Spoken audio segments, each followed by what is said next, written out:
Vous avez probablement entendu parler de la Tour Eiffel, la célèbre tour de Paris en France.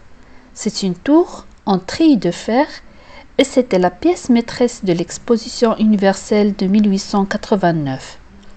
La tour mesure 330 mètres de hauteur, soit à peu près la même hauteur qu'un bâtiment de 81 étages. C'était la plus haute structure artificielle du monde jusqu'en 1930. La tour a été reconnue par l'UNESCO comme site du patrimoine mondial en 1991. La conception de la tour est attribuée aux deux ingénieurs Maurice Coquelin et Émile Noguier et à l'architecte Stéphane Sauvestre. Elle a été conçue comme un grand pylône composé de 4 poutres en treillis se tenant et qui s'élèvent obliquement pour se rejoindre au sommet, reliées entre elles par des plateformes métalliques à intervalles réguliers, selon les mots de Coquelin. Notez la pile de bâtiments esquissés, avec Notre-Dame en bas, indiquant l'échelle de la tour proposée. Le brevet a été déposé en 1884. La tour a été construite de 1887 à 1889.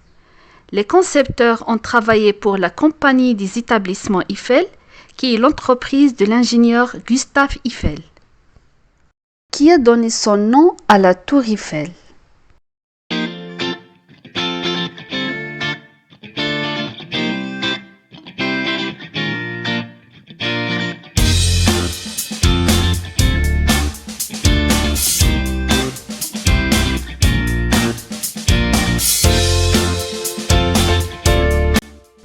La Tour Eiffel a été nommée d'après Gustave Eiffel, un ingénieur civil français.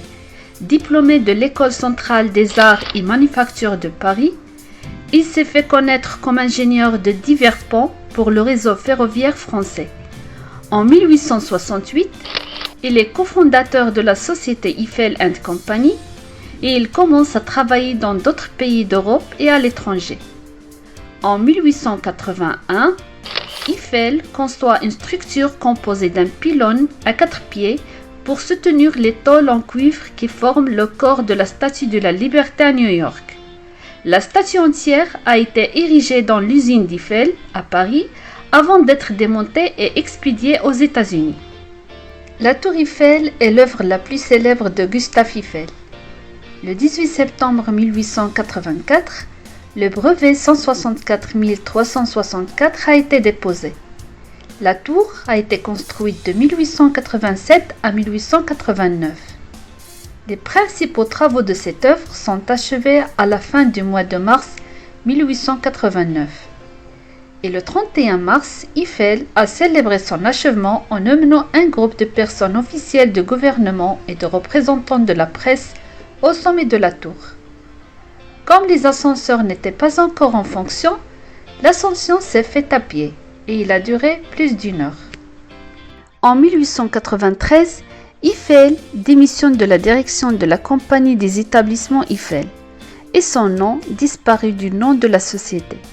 Il a ensuite commencé une carrière de chercheur en aérodynamique et sa contribution dans ce domaine est susceptible d'être aussi importante que son travail d'ingénieur, mais qui sont considérablement moins connus. À cette époque, il a plus de 70 ans. Une nouvelle carrière de scientifique commence pour lui et qui va durer 20 ans. En 1909, Eiffel construit sa première soufflerie au pied de la Tour Eiffel sur le Champ de Mars. Cette installation a été opérationnelle jusqu'à 1911 pour étudier l'aérodynamique. Au début de 1912, il installe dans le quartier d'Auteuil une nouvelle soufflerie aux performances accrues. Réussissant sa première série d'essais, la soufflerie d'Eiffel est alors à la disposition des pionniers dans leur conquête de l'air. Farman, Blériot, Voisin, Breguet. L'une des principales innovations d'Eiffel a été l'ajout d'un diffuseur à la soufflerie. Il a fait l'objet d'un brevet daté de 28 novembre 1911. Cette invention a eu de nombreux avantages car il a permis à Eiffel de réduire drastiquement la puissance électrique requise pour une telle installation. Depuis cette date, Toutes les souffleries sont équipées d'un diffuseur. Ses études sur les performances des avions ont été publiées dans plusieurs livres et revues. En 1917, il a déposé même un brevet pour un avion de chasse à grande vitesse. La contribution d'Eiffel à cette science émergente de l'aérodynamique a été reconnue aux États-Unis, où il a reçu la médaille d'or de l'Anglais en 1913, qui n'avait auparavant été décernée qu'à Wilbur et Orville Wright.